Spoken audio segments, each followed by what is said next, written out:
Bismillahirrahmanirrahim. Alhamdulillahirabbil alamin. Shallallahu alaihi wasallam ala sayyidina Muhammad khatamin nabiyyin wa ala alihi wa sahbihi ajmain. Subhanaka la ilma lana illa ma 'allamtana innaka antal alimul hakim. Rabbi shrah li sadri wa yassir li amri wa hlul 'uqdatam min lisani yafqahu qawli. Rabbi zidni ilma warzuqni fahma ya rabbal alamin. Masih berbicara masalah salatul jamaah. Wa kathratul jam'i istuhibba haitsu la bil qurbi minhu masjidun ta'attala. Afasaqal imamu audhu bid'ati wa jum'atun yudrikuha birak'ati. Kita berbicara masalah keafdalian di dalam salat berjamaah. Ya. Wa kathratul jam'i, dan banyaknya jamaah yang hadir dalam salat berjamaah tersebut, ustuhibba, itu sangat disunahkan. Semakin banyak jamaah, semakin afdal. Jadi kalau seandainya perbandingannya, mana yang lebih afdal, jamaah yang sedikit atau jamaah yang lebih banyak? Jamaah yang lebih banyak lebih afdal dan perlu didatangi daripada jamaah yang sedikit. Apakah itu secara mutlak? Tentunya tidak. Tidak secara mutlak. Ya, al-qaidah fi kulli qaidatin mustasnayat. Setiap dalam kaidah ada mustasnayat, ada pengecualian. Ya. Begitu. Haitsu la bil qurbi minhu masjidun ta'attala, aslinya haitsu la ta'attala masjidun bil qurbi minhu. Aslinya seperti itu. Aslinya haitsu la ta'attala masjidun bil qurbi minhu. Sekira tidak terbengkalai. Ya. Masjidun, suatu masjid, bil qurbi minhu, yang ada di dekatnya. Paham? Jadi kalau seandainya sama-sama dimakmurkan itu masjid, mana yang lebih afdal? Jamaah yang lebih banyak itu yang lebih afdal. Masjid ini makmur dengan jamaahnya, tapi masjidnya kecil. Ini masjidnya makmur, masjidnya gede. Maka jamaah yang lebih banyak itu yang lebih afdal dan lebih utama didatangi. Paham? Kalau seandainya orang tersebut milih ke masjid yang satu lagi, kemudian masjid yang di depannya, di sampingnya ta'attala, terbengkalai, tidak ada orang berjamaah di situ, maka bagi orang seperti ini lebih afdal sholat di masjid yang di dekatnya agar tidak terbengkalai daripada sholat berjamaah tersebut. Faham? Jadi haitsu la bil qurbi minhu masjidun ta'attala. Jangan mengejar yang lebih utama, tapi yang di samping daripada rumahnya terbengkalai sholat berjamaahnya. Kalau nggak ada jamaah, maka orang seperti ini hadir di masjid tersebut, meskipun orangnya sedikit, tapi ada berjamaah, itu lebih afdal bagi orang seperti ini daripada dia pergi ke masjid yang banyak jamaahnya, kemudian masjid yang di sampingnya tidak ada berjamaah sama sekali. Paham? Au fasaqal imamu, atau masjid yang di sampingnya adalah masjid yang diimami oleh orang fasik. Ya, masjid yang satu lagi dihadiri oleh para ulama, para kiai, para habaib, ulama-ulama besar, maka lebih disunahkan untuk didatangi daripada masjid yang di sampingnya tersebut. Gitu. Audzu bid'ati, atau imam yang ada di masjid yang di sampingnya itu adalah ahli bid'ah, yang suka membid'ahkan orang, ya, yang suka memusyrikan orang, yang suka mengkafirkan orang. Maka orang seperti ini, ahli bid'ah ini, ya, mendingan cari masjid yang lain yang sealiran ahlus sunnah wal jamaah. Itu lebih afdal. Faham? Nah. Kemudian wa jum'atun yudrikuha birak'ati, ini permasalahan beda lagi. Permasalahan kapan sih seseorang itu dianggap mendapatkan sholat Jumat? Karena memang sholat Jumat itu wajib berjamaah. Ya, ini istidrok. Permasalahan yang diikut sertakan di dalam sholat berjamaah. Padahal ini bukan menjalankan sholat Jumat. Tapi kita berbicara masalah berjamaah. Karena sholat Jumat termasuk daripada syarat sahnya sholat Jumat adalah berjamaah. Berbeda dengan sholat fardu. Jamaah tidak termasuk daripada syarat sahnya sholat Jumat, sholat fardu. tapi menjadi kesempurnaan dalam salat fardu tersebut. Adapun salat berjamaah itu syarat sahnya salat Jumat. Kalau dia tidak berjamaah maka tidak sah Jumatannya. Faham? Nah, kalau seandainya dia tidak mendapatkan jamaah itu, nantinya dia tidak boleh sholat 2 rakaat, tapi menyempurnakan 4 rakaat sebagai sholat zuhur. Sehingga orang yang seperti itu nantinya sholat bila nawa bila sholat. Sholat namun tidak sholat zuhur. Sholatnya sholat Jumat. Sholatnya sholat zuhur namun tidak niat sholat zuhur. Niatnya sholat Jumat. Paham? Ala kulli hal. Jadi wa jum'atun yudrikuha bi rakaati. Sholat Jumat itu didapatkan dengan mendapatkan 1 rakaat. 1 rakaat. Kapan seseorang mendapatkan 1 rakaat dengan imam? Ketika orang tersebut mengikuti kepada imam di rakaat yang kedua sebelum imam ruku'. Kalau seandainya dia mendapatkan imam sudah berdiri daripada ruku', berarti orang tersebut tidak mendapatkan 1 rakaat bersama imam. Faham? Jadi mana? Dia begini. Ini tadi. Ambil tadi.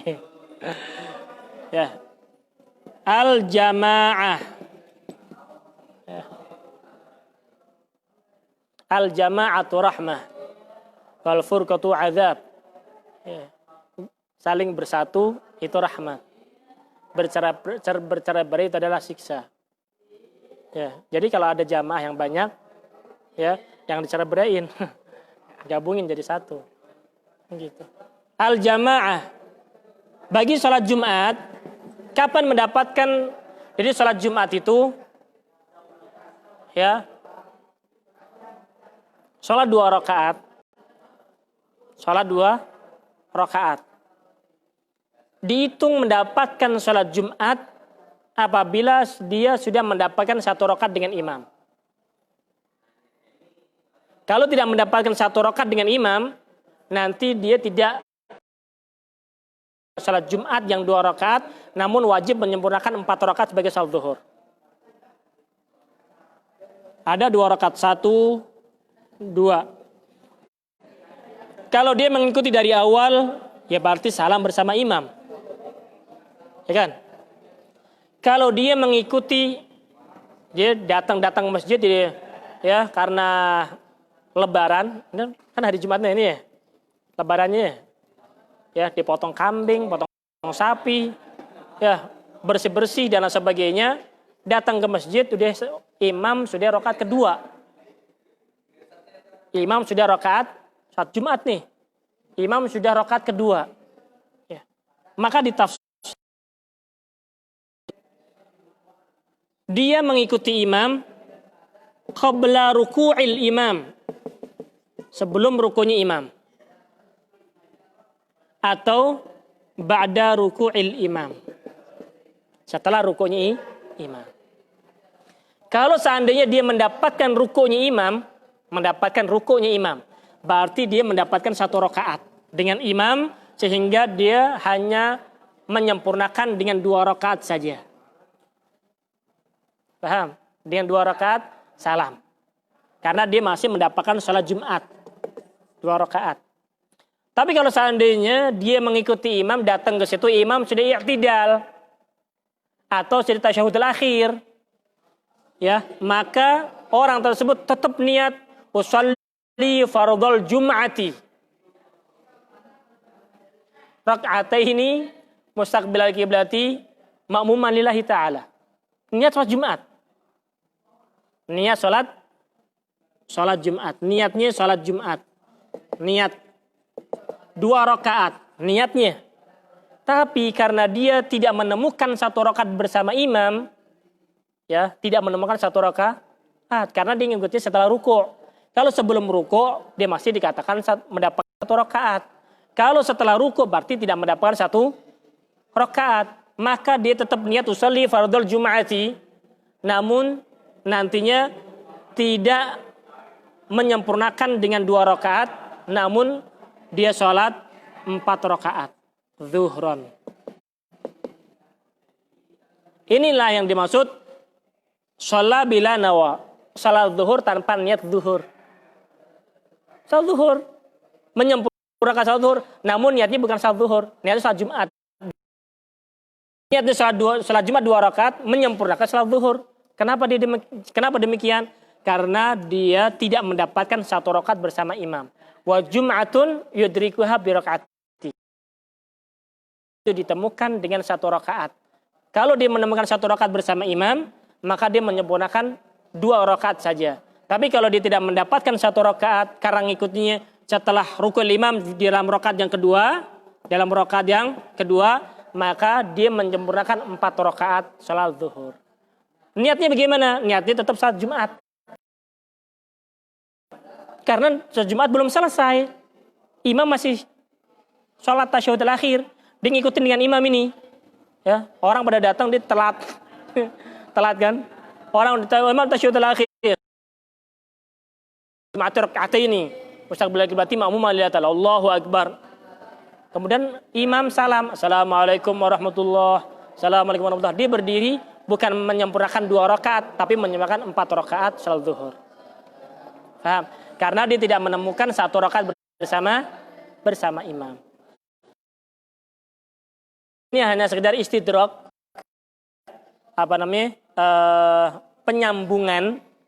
menyambungkan suatu permasalahan karena ini permasalahan berjamaah.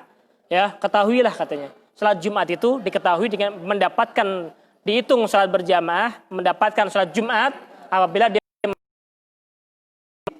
gimana tuh maksudnya? Kalau seandainya dari awal ya monggo silakan, nggak menjadi masalah.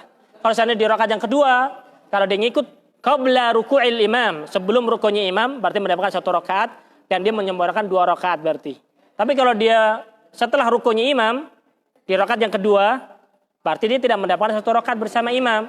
Dia nanti ini menyempurnakan sholat zuhur 4 rakaat meskipun niatnya niat sholat Jumat 2 rakaat. Paham? Gitu. Jadi wa jum'atun yudrikuha bi rak'ati.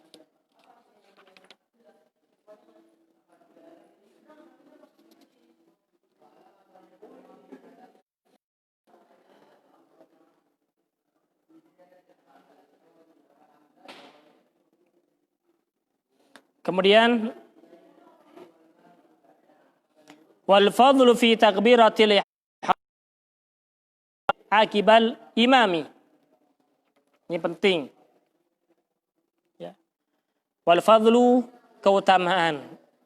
Fi takbiratul ihram, di dalam takbiratul ihram itu bil istighali, dengan menyibukkan diri akibal imam, setelah takbirnya imam.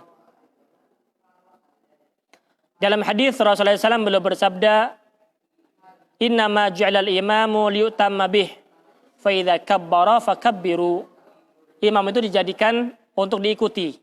Kalau dia takbir, ini ikut takbir. Ya, maksudnya setelah takbir, setelah sempurna takbirnya imam, baru makmum melakukan takbir.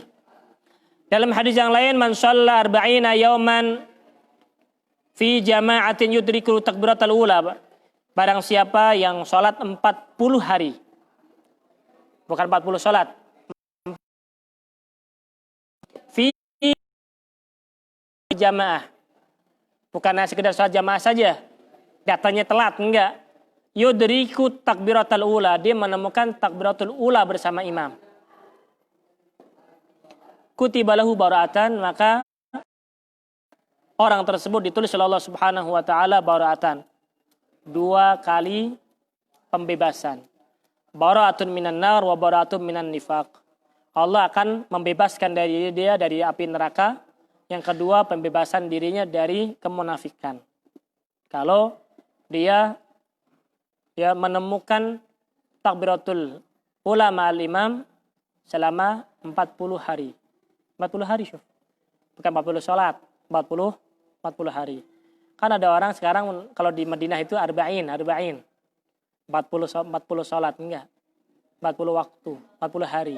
Orang yang 40 hari ya tidak tertinggal dengan takbiratul ula ma'al imam, maka Allah Subhanahu wa taala akan menulis baginya bara'atun minan nar wa bara'atun minan nifaq.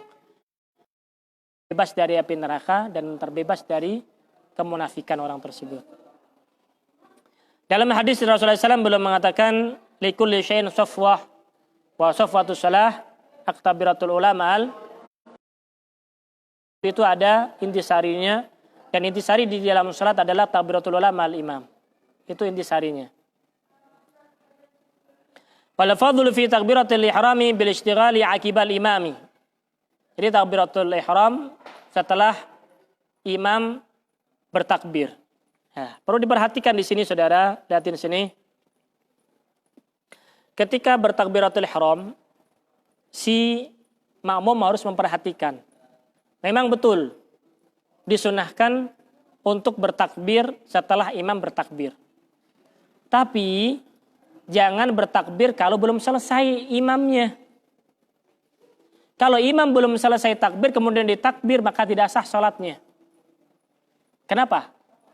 Karena si makmum mengikuti orang yang belum masuk di dalam sholat.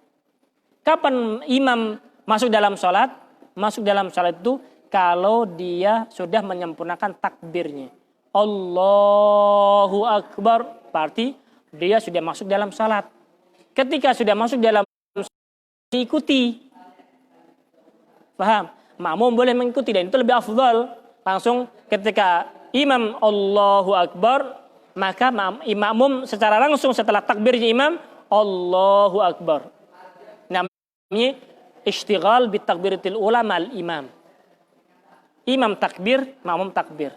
Kalau seandainya imam belum selesai takbir, makmum bertakbir duluan. Kadang kan imamnya lama banget takbirnya. Allah panjang. Ya, langsung makmum mencerobot. Allahu Akbar. Belum selesai. Dia jadi makmum, tapi takbirnya dahului imam. Atau imamnya belum selesai daripada takbir, dia sudah bertakbir duluan. Apa yang terjadi? Maka tidak sah salatnya makmum. Tidak sah salatnya makmum. Kenapa? Karena makmum mengikuti sholat orang yang belum sah sholatnya, belum masuk di dalam sholat. Kapan orang masuk dalam sholat? Ketika takbiratul ihram sudah selesai. Allahu Akbar, masuk dalam sholat. Ya, paham? Begitu. Jadi, al-ishtighal bi takbiratul imam itu al-fadlu fi takbiratul ihrami, ya, bil ishtighali aqibal imami, itu termasuk daripada likulli syai'in safwah wa safwatus salat takbiratul imam. Namun perlu dia perhatikan para makmumin, orang-orang yang biasa menjadi makmum, ya, maka diperhatikan ketika bertakbir jangan sampai dahulu takbirnya imam atau belum sempurna takbirnya imam, dia sudah takbir terlebih dahulu. Paham? Insyaallah dalam pertemuan akan datang akan kita bahas masalah udzur a'dzarul jum'ah wal jamaah. Udzurnya kenapa seseorang itu tidak menjalankan atau melakukan salat berjamaah, apakah diperbolehkan atau tidak, ya, ataukah ada udzur-udzur tertentu sehingga mendapatkan alasan untuk tidak hadir dalam salat Jumat atau salat jamaah. Insyaallah dalam pertemuan akan datang akan kita membahas hal tersebut, ya. Kapan itu? Nanti setelah Lebaran. Besok hari Kamis kita libur, ya. Hari Arafah, ya, hari Arafah, diiklankan juga, iklanin. Fajar berarti subuh berjamaah, dilanjutkan dengan pembacaan maulid, kemudian saat asar berjamaah, dilanjutkan dengan pembacaan zikir Arafah dan buka puasa bersama, ya. Kemudian malamnya takbiran, ya, malam Jumat takbiran, yang biasa malam Jumat kita ada pengajian diliburkan. Kemudian hari-hari tasyrik, ya, hari-hari tasyrik. Hari-hari tasyrik ayyamu aklin wa syurbin wa dzikrin lillah. Di hari-hari tasyrik tidak boleh kita berpuasa, haram hukumnya. Kenapa? Karena memang di hari-hari tasyrik itu adalah dhiyafatullah lil muslimin, jamuan dari Allah Subhanahu wa taala kepada kaum muslimin. Ya, Allah Subhanahu wa taala menjamu kaum muslimin dengan apa? Dengan memerintahkan kepada orang-orang kaya untuk berkorban dan berbagi kepada orang-orang fakir, sehingga semua kaum muslimin mendapatkan bagian daging tersebut di hari-hari tasyrik, makan daging. Di Eid menjadi hari raya kaum muslimin. Ya, baik itu wal fuqara, orang fakir yang biasanya makan tempe, ya, ikan peda, ikan asin, tapi di hari raya Idul Adha biar kebagian daging, baik itu daging sapi, ya, daging apa? Kambing atau daging onta. Yang penting bukan daging manusia yang dimakan. Ya, bukan ribah, bukan namimah, bukan daging manusia yang dimakan. Begitu. Kemudian di hari-hari tasyrik, ya, adalah ayyam aklin wa syurbin wa dzikrillah. Hari-hari untuk makan, untuk minum. Ini ya kan? Suruh makan, suruh minum kata Allah Subhanahu wa kata Rasulullah SAW. Namun jangan lupa wa dzikrillah, dan hari-hari untuk berzikir kepada Allah Subhanahu wa taala. Ya. Wadhkurullaha fi ayyamin ma'dudat. Ya. Zikirlah kepada Allah Subhanahu wa taala di hari-hari yang terhitung. Itu hari ketiga, ada hari ke-11, 12 dan 13 Dzulhijjah dianjurkan untuk berzikir kepada Allah Subhanahu wa taala, banyakin zikir kepada Allah di hari-hari tersebut. Namanya hari tasyrik, ya, berarti mulai dari Sabtu, ya, kemudian Ahad dan hari Senin adalah hari-hari tasyrik, ya, dianjurkan untuk berzikir kepada Allah Subhanahu wa taala dan diharamkan untuk berpuasa. Ya, kalau mau berpuasa hari ini hari Tarwiyah dan besok hari Arafah. Barang siapa ada berpuasa di hari Arafah, maka kata Rasulullah SAW menggugurkan atau diampuni dosa 2 tahun yang sekarang dan akan datang. Begitu. Wallahu a'lam bishawab.